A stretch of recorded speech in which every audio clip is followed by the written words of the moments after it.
How I built unstoppable self-motivation in just 30 days. It started one rainy afternoon, the kind where the clouds just never let go.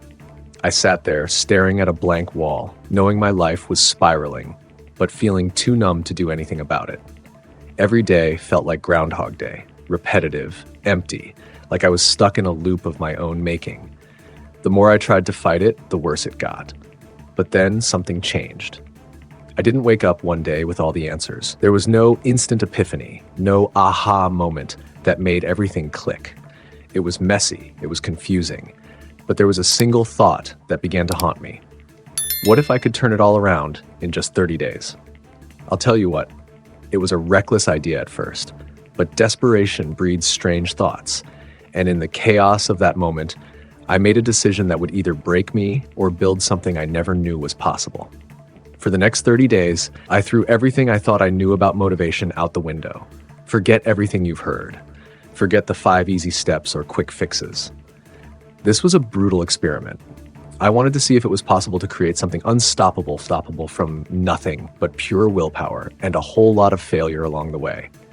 But let me tell you, in those 30 days, I learned the hard way. Things didn't always go according to plan. In fact, I failed more times than I succeeded. Yet, through the chaos, something began to shift. Something. Dangerous. The clock was ticking. I didn't know if I could keep going, but the closer I got to the finish line, the more I realized one powerful truth. The real challenge wasn't in building motivation, it was in mastering the mind that resisted it every step of the way. What happens when the obstacles don't come from the outside, but from inside? What happens when the real enemy is the one you've been avoiding for so long? I'll show you exactly how I faced it, and how you can too.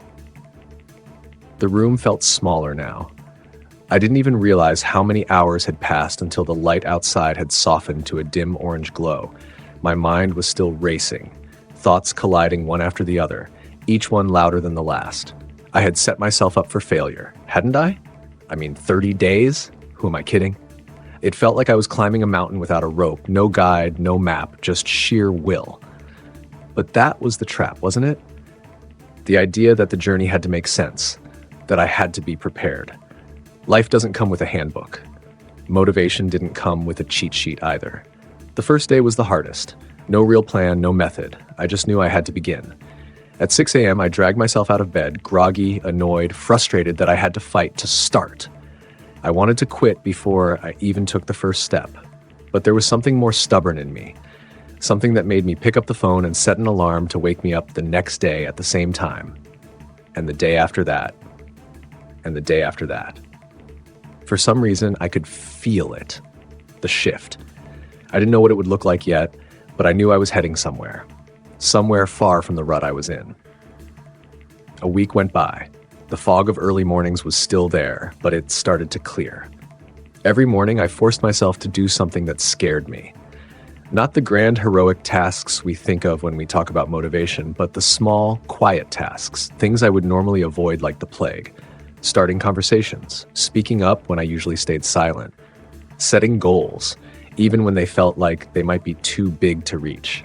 And by the end of that first week, I was starting to notice something. I felt more alive than I had in a long time. There was a small shift happening deep within me, but I still didn't fully understand it.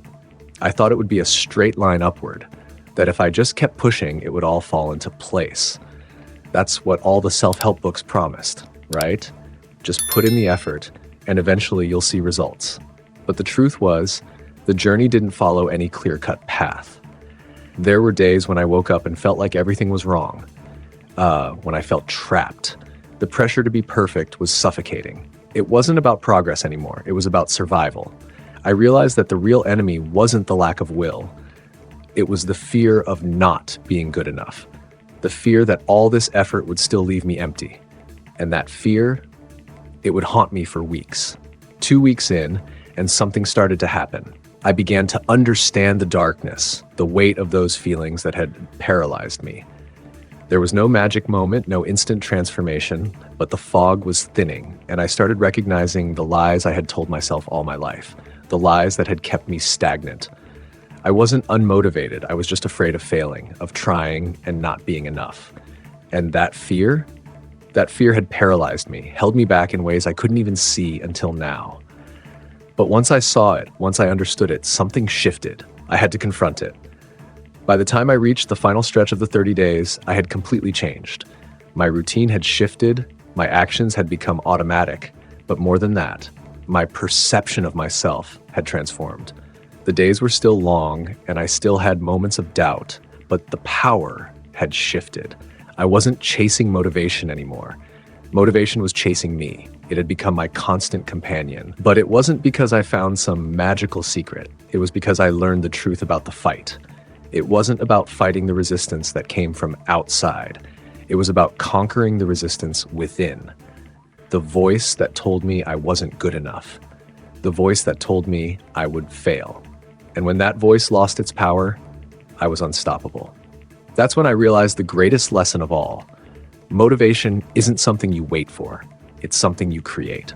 It's forged in the fires of doubt, in the moments when everything is falling apart. It's not something you chase. It's something you become. The 30 days were over, but the journey, it had only just begun. So, what happens when you stop chasing motivation and start becoming it? What happens when you learn to silence the doubt and the fear that's been holding you back your entire life? You'll have to experience it for yourself, just as I did. What if you could take just one thing from this story and apply it to your own life? What would change? Here's my challenge to you. Find the moment where your inner resistance is the loudest and face it head on. Break through that barrier. That's where your unstoppable self-motivation begins. If you've made it this far, I know you're ready. Now I want to know, what's one thing you're going to do differently after hearing this story? Leave your thoughts in the comments. And if this story resonated with you, share it with someone who needs to hear it, because we're all in this fight together. And the only way to keep going is to share the journey. Remember, it's not about waiting for motivation. It's about creating it, starting now.